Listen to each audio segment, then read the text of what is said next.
আসসালামু আলাইকুম। আশা করি তোমরা সবাই ভালো আছো। আমাদের এইটের দ্বিতীয় যে অংশটা আমরা নিয়ে আসছি ক্লাসে নকশি কাঁথা। দেখো এ হলো নকশি কাঁথা। আমাদের প্যাসেজে কী বলছে সেটা আমরা পড়ি। দেখো একটু একটু করে আমরা দেখব। Nakshi kantha is a kind of embroidered quilt. এই কোয়াল্ট মানে কাঁথা বা লেপ, এমব্রয়েড মানে সাজানো, ডিজাইনকৃত। এ কাইন্ড অফ অর্থ প্রকার, ইজ মানে হয়, নকশি কাঁথা মানে নকশি কাঁথা। এটার অর্থ দাঁড়াচ্ছে নকশি কাঁথা হয় এক ধরনের কি ডিজাইনকৃত কাঁথা। আশা করি বুঝতে পারছো। তারপরের লাইনটা আসি আমরা, কি বলছে তারপরের লাইনে, দ্য নেম নামটি।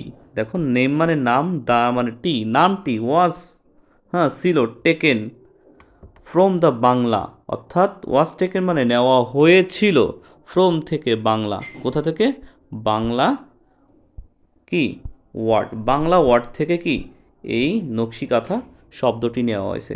আচ্ছা, কথা বলছে এখানে বলছিল কি, মাত্র আমরা যেটা বললাম নামটি নেওয়া হয়েছিল from the, from the Bangla word naksha, কোথা থেকে নেওয়া হয়েছে, বাংলা একটা শব্দ নকশা, সেই নকশা থেকে এই তোমার নকশিকাঁথার নামটা নেওয়া হয়েছে। হুইস মানে কি জানো, হুইস মানে যেটি, মিন্স মানে যাহা বোঝাচ্ছে artistic pattern.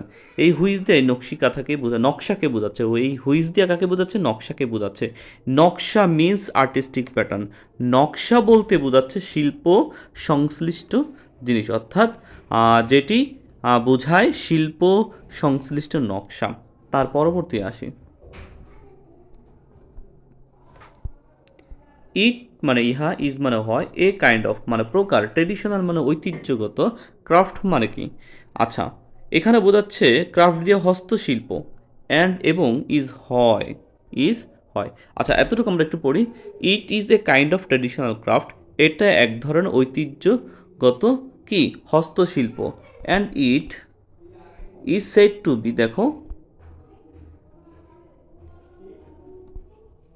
said to be indigenous to Bangladesh and west Bangla in India.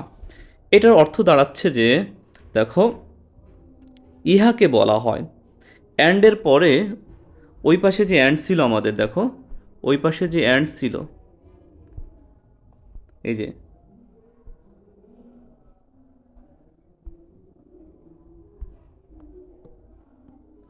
একটু দেখো এইখানে যে আমাদের অ্যান্ড ছিল কোথায়, এই যে অ্যান্ড, অ্যান্ডের পরে সাবজেক্ট নাই, এই সাবজেক্ট এই ইট মানে নকশি কাঁথাকে বোঝানো হচ্ছে। তাই it is said to be, it is said to be, এটা বোঝানো হচ্ছে ইহাকে বলা হয় to be indigenous, to be indigenous অর্থাৎ দেশের সম্পদ, টু বাংলাদেশ কি বাংলাদেশের, হ্যাঁ, and west Bangla in in India, west Bangla in India অর্থাৎ ভারতের পশ্চিমবঙ্গে। এটা কি দাঁড়াচ্ছে, এটা বলা হচ্ছে যে ইহাকে বলা হয় দেশের সম্পদ, ইন্ডিজিনিয়াস, ইন্ডিজিনিয়াস টু বাংলাদেশ অর্থাৎ বোঝাচ্ছে দেশের সম্পদ টু বাংলাদেশ অর্থাৎ বাংলাদেশে, and west Bangla in India. ইহাকে বলা হয় দেশের সম্পদ বাংলাদেশ এবং পশ্চিমবঙ্গ, ভারতের যে পশ্চিমবঙ্গ এটার সম্পদ বলা হচ্ছে। তার পরবর্তী লাইনগুলি আসি আমরা, the art has been practised in rural Bangladesh for countries, বুঝো দ্য আর্ট শিল্পটি, হ্যাজ বিন প্র্যাকটিস, আচ্ছা এই শিল্পটি চর্চা করা হয়ে আসছে, প্র্যাকটিস মানে কি চর্চা, এই শিল্পটি চর্চা হয়ে আসছে ইন রুরাল, দেখো ইন মানে মধ্যে, রুরাল মানে গ্রাম, বাংলাদেশ মানে বাংলাদেশ, ফর মানে জন্য, সেঞ্চুরি মানে কি, সেঞ্চুরি মানে শতাব্দী। তো এইটার অর্থ দাঁড়াচ্ছে দেখো, আচ্ছা ইন রুরাল বাংলা অর্থাৎ গ্রাম বাংলায়, ফর সেঞ্চুরি শতাব্দী ধরে, অর্থাৎ the art has been practice in rural Bangladesh for century অর্থাৎ দাঁড়াচ্ছে শিল্পটি চর্চা হয়ে আসছে গ্রাম বাংলায় শতাব্দী ধরে। দ্য নেম নকশিকাঁথা,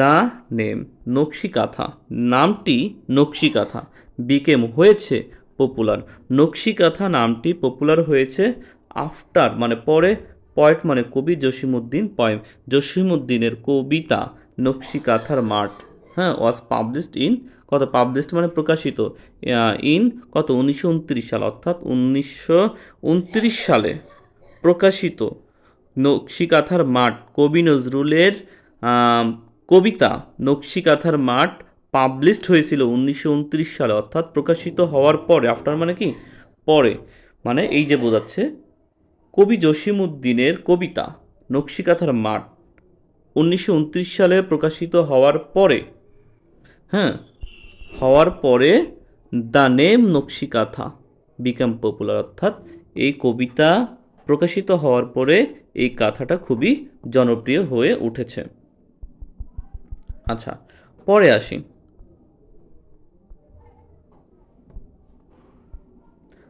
ট্র্যাডিশনাল কাঁথা, ট্র্যাডিশনাল ঐতিহ্যগত কাঁথা আর তৈরি হয়, আর মেড তৈরি হয় ফর ফ্যামিলি ইউজ। দেখো এই ট্রেডিশনাল কাঁথাটা প্রথম প্রথম তৈরি হইতো মানুষের পরিবারের জন্য। Old or new, old or new, নতুন এবং পুরাতন ক্লোথ কি কাপড়, অ্যান্ড দেখো এটা বোঝাচ্ছে কি তোমার পুরাতন এবং নতুন কাপড় এবং সুতা আর ইউজড ব্যবহৃত হইতো টু মেক তৈরি করতে দিস কোয়েল্ট, অর্থাৎ এই ল্যাপ বা কাঁথা তৈরি করতে পুরাতন এবং নতুন কাঁথা কাপড় ব্যবহার হইতো, সাথে সুতো। দেখো বলছে কি ময়মনসিংহ, জামালপুর, রাজশাহী, ফরিদপুর, বগুড়া অ্যান্ড যশোর আর most famous for the craft, for this craft, craft মানে কি শিল্প, ফর মানে জন্য, দিস মানে ইহা, হ্যাঁ, কথা বোঝো। আমি আবার বলতেছি ময়মনসিংহ, জামালপুর, রাজশাহী, ফরিদপুর, বগুড়া এবং যশোর আর মোস্ট ফেমাস সব থেকে কি জনপ্রিয় ফর দিস ক্রাফট, অর্থাৎ এখানে দিস মানে ইহা, ক্রাফট মানে কি হস্তশিল্প, বোঝাচ্ছে যে তোমার জামালপুর, রাজশাহী, ময়মনসিংহ, ফরিদপুর, বগুড়া, যশোর খুব প্রসিদ্ধ হয় এই হস্তশিল্পের জন্য, মানে এই হস্তশিল্প হাত দিয়ে তৈরি এই কাঁথার জন্য এইসব এলাকা খুবই জনপ্রিয় হয়। নাও ইট ইজ প্রডিউসড কমার্শিয়ালি, দেখো নাও মানে এখন, ইট মানে ইহা, ইজ মানে হয়, প্রডিউস মানে উৎপাদিত, কমার্শিয়াল মানে কি বাণিজ্যিকভাবে। আগে ফ্যামিলির ব্যবহারের জন্য এই লেপ বা কাঁথা তৈরি হইতো, এখন কি হ্যাঁ উৎপাদন হয় ব্যবসায়িকভাবে। ইউ ক্যান তুমি পারবা, ফাইন্ড, হুম, দেখো বলছে কি ইউ ক্যান ফাইন্ড তোমরা পেতে পারো, দেম, তাদেরকে ইন মেনি এক্সপেন্সিভ অনেক ব্যয়বহুল, অর্থাৎ দেম দিয়ে বোঝাচ্ছে কাঁথাকেই বোঝাচ্ছে। ইউ ক্যান তুমি পারো, ফাইন পাইতে, দেন তাদের মানে কাঁথা পাইতে পারো, in many expensive handicraft shops in সিটিজ, সিটিজ মানে শহর, শপ মানে দোকান, হ্যান্ডিক্রাফট মানে হস্তশিল্প, হস্তশিল্প, এক্সপেন্সিভ মানে ব্যয়বহুল, মেনি মানে অনেক। এখানে বোঝাচ্ছে যে এখন ইহা উৎপন্ন হয় বাণিজ্যিকভাবে, তোমরা পেতে পারো তাদেরকে অনেক ব্যয়বহুল হস্তশিল্পের দোকানে, ইন সিটি শহরের, কথা বুঝাইতে পারছি। দ্য কোয়াইলস আর নাও, দ্য কোয়াইলস লেপটি আর এখন নাও বর্তমানে, ইন গ্রেট ভালো, হুম, ডিমান্ড চাহিদা, মানুষের চাহিদা আছে এখন, because of the colourful patterns and design embroideries on them.